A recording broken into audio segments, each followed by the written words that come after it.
So a lot of times people will say the downside of reverse osmosis will be,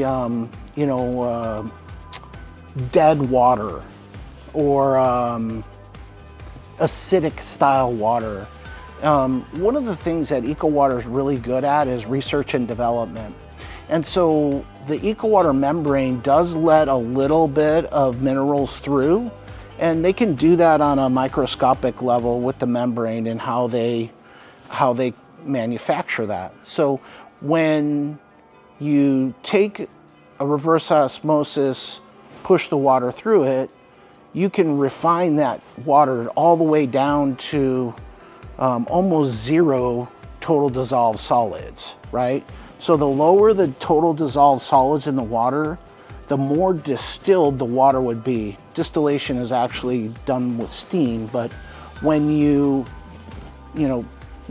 filter the water all the way down to its lowest level of total dissolved solids, it becomes more acidic.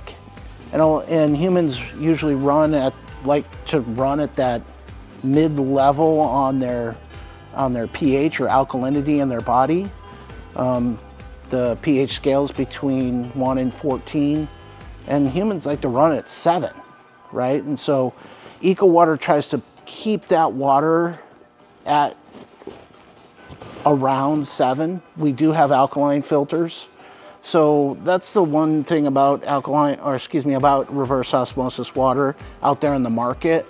You don't really, if you're buying a reverse osmosis from, say, online or a hardware store or something like that, you won't really know what your water is unless you have a tester.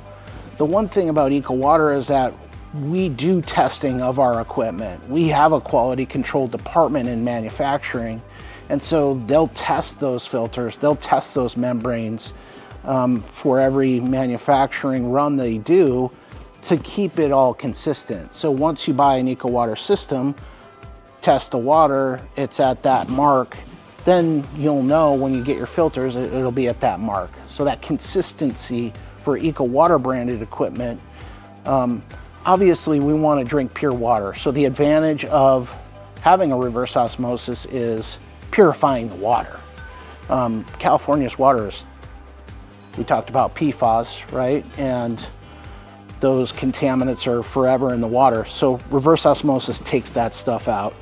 It takes all of the chromium 6 out, cancer-causing agents that are out there, whether it be radium, chromium 6. There's a number of floating plastics or microplastics in the water, or remove all that stuff as well. So you always want to have some sort of purification device.